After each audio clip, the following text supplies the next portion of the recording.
వెళ్ళిపోనాడు. సుబ్బారావా, సుబ్బారావు గారు, సుబ్బారావు గారు అని పిలువు జగదాంబ.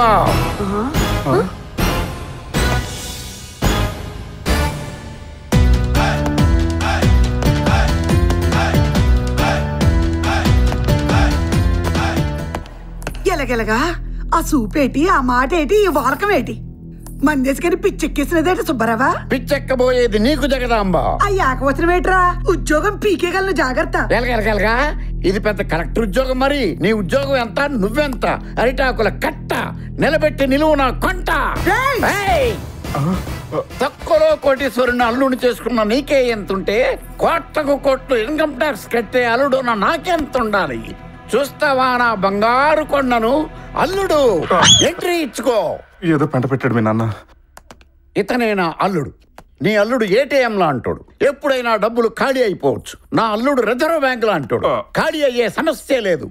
నా అల్లుడు ఎవరో తెలిస్తే నీ కాళ్ళ కింద భూమి బద్దలైపోద్ది జగదాంబ. నా అల్లుడు ఎవరో తెలుసా? Kalaniketan group of shopping malls chairman. Kalaniketan chairman? ఏ అనుమానమా? అయితే మరి నేనెవరిని? ఓ నువ్వా? ఏంటల్లుడు పిచ్చోడు ఎక్కడికి వచ్చాడు? నేను పిచ్చాడినేట్రా పిచ్చెదవా? చెప్పవే ఆ బుచ్చి, ఎవరికి పిచ్చి? మీకు. నేనెవరిని? మీరు కళానికేతన్ చైర్మన్ సార్. నువ్వెవరు? దాంట్లో పనిచేసే సేల్స్ మెన్ సార్. చెప్పా పిచ్చోడికి. అవును మామయ్య, ఆయన అసలైన ఓనరు. నేను సేల్స్ మన్ని. అల్లుడు. అవును నాన్న, మేమిద్దరం నీకు అబద్ధం చెప్పాం. అబద్ధం చెప్పాం.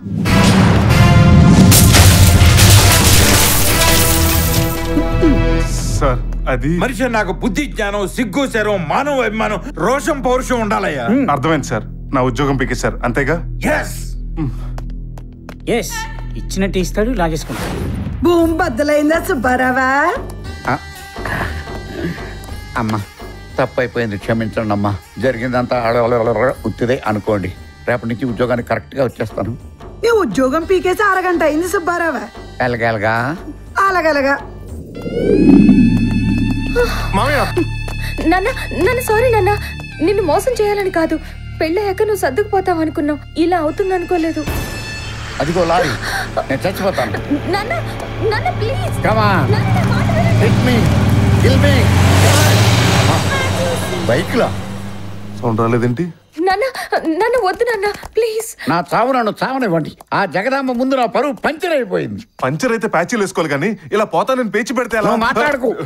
నా కూతుర్ని పడేసి నా ఇంటి అల్లుడు కావాలని స్కెచ్ చేసావు. అవును, తమరు పెద్ద బిల్ గేట్స్. మరి మీ ఇంటి అల్లుడు కావాలని స్కెచ్ చేసావు. ఆయన నేను స్కెచ్ చేయలేదు, పడేయలేదు, నేనే పడిపోయాను. అదిగో కరెంట్ వైర్.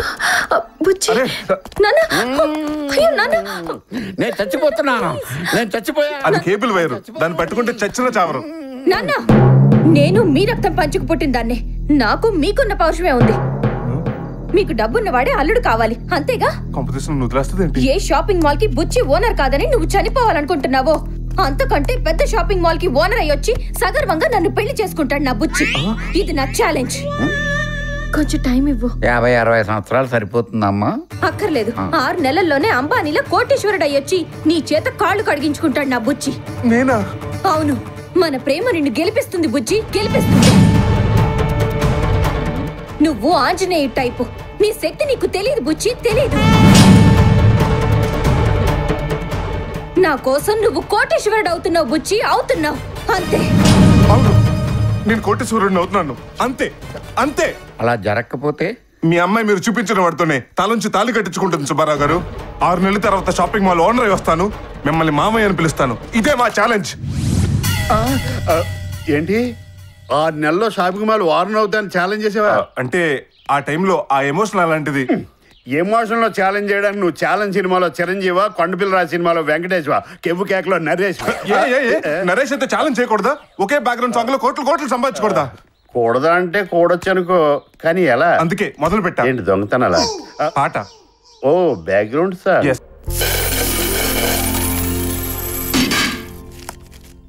నీ నెల రోజుల సంపాదన ఎంత వచ్చింది? ఎంత మిగిలిందని అడుగు. 632 రూపాయలు. వావ్, ఇంకెంత? 99,99,368. అంతేగా? ఇంతోటి సంపాదనకి పెద్ద బ్యాక్గ్రౌండ్ సాంగ్స్ కూడా ఎందుకు దండగా? ఏం చేయమంటావు? ఆటో నడిపితే వచ్చిన డబ్బులు పోలీసులకి పెట్రోల్కే సరిపోయింది. బండరాలు కొట్టిన డబ్బులు కండరాలు నిప్పులకే సరిపోయింది.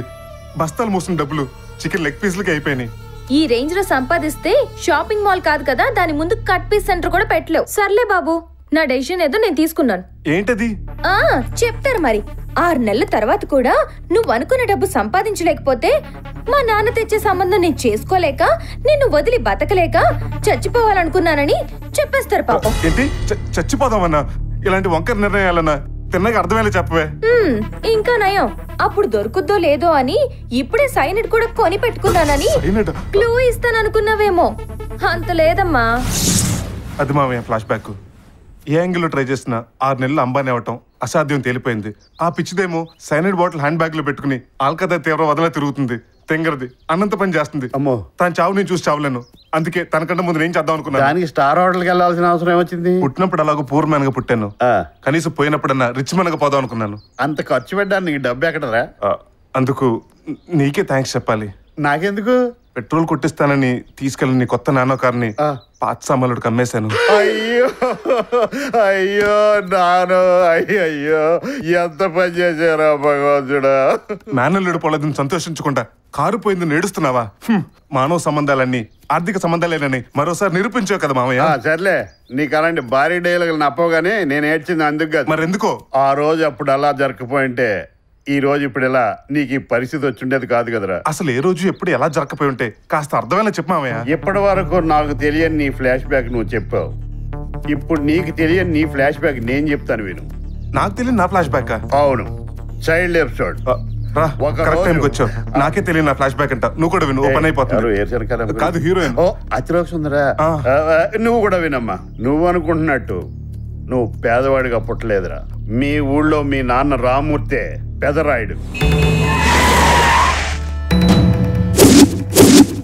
చిన్నప్పుడు బడివైపు కన్నెత్తి కూడా చూడలేదు. ఇంట్రెస్ట్ లేక, ఊళ్ళో బడి లేక, అయినా బాగా పలుకుబడి సంపాదించాడు.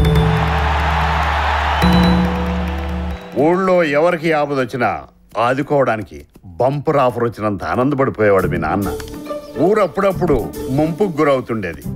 గవర్నమెంట్ తో ఆనకట్ట కోసం ఫైట్ చేశాడు. గవర్నమెంట్ స్పందించిందా? స్పందించింది.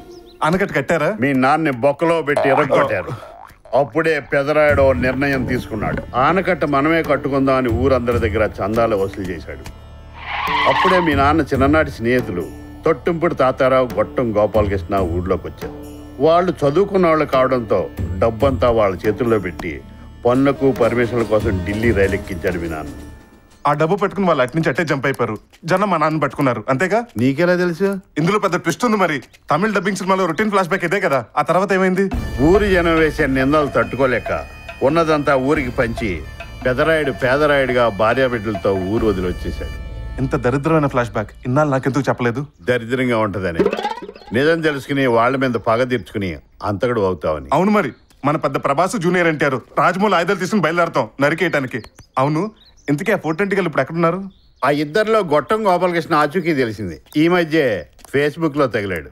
బ్యాంకాక్ లో ఇప్పుడు వాడొక big shot.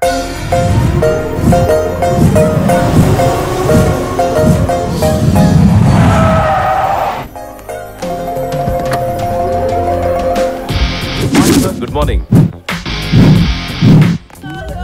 Good morning, sir. Good morning. Good morning, sir. Good morning. Hey, 1,000 crores project మనకే రావాలి. Okay, sir. Okay, don't miss. Sure, sir.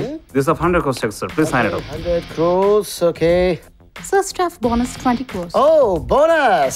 No problem. Take this. తీసుకోండి. నువ్వు ఆఫీస్ బాయ్ అనుకుంటున్నావా, బాస్ అనుకుంటున్నావా? పట్టుపగలి నిద్రేంటి? ఇది నిద్ర కాదు మేడం, యోగ నిద్ర. ఓహో, త్వరలోనే నాకు రాజయోగం పడుతుందని మా బామ్మ చచ్చిపోతూ నాతో చెప్పింది. Good morning sir. Good morning. Good morning, sir. Good morning. Actually, I like. Good morning. Hi, Good morning, hey, sir. good morning. Come to my chamber. Sir, Okay. ఇవి మీరు ఫైనల్ చేయాల్సిన మన గార్మెంట్ డిజైన్స్. Oh. మీరు ఒకసారి చూసి okay చేస్తే stitching section కి పంపిస్తాం. Oh, excellent. You've done a good job. Company development కి నీ వర్క్ చాలా హెల్ప్ అవుతుంది. మీ కష్టానికి తొందరలోనే ప్రతిఫలం దక్కుతుంది. What you say? Keep it up. Thank you sir. Boss ఈ రేంజ్ లో పాజిటివ్ గా ఉన్నాడంటే ఖచ్చితంగా ఈసారి వైస్ ప్రెసిడెంట్ పోస్ట్ నీదే. ఆ హోప్ తోనే కదా మనం ఇంత హార్డ్ వర్క్ చేసింది. Advance congratulations. Thank you. Hey, New York నుండి రావాల్సిన మెటీరియల్ వచ్చిందా? లేదు సార్, మేడం ఇంకా చెక్ క్లియర్ చేయలేదు. ఆ స్పైకర్ కంపెనీ అది కూడా మేడం క్లియర్ చేయలేదు సార్. మీ ఇద్దరు సంతకాలు ఉంటే తప్ప మెటీరియల్. మేడం మేడం మేడం, ఇదో శాడిస్ట్ పెళ్ళం. చెక్ మీద సంతకం చేయడానికి కూడా చెక్ పోస్ట్ లో అడ్డు తగులుతోంది.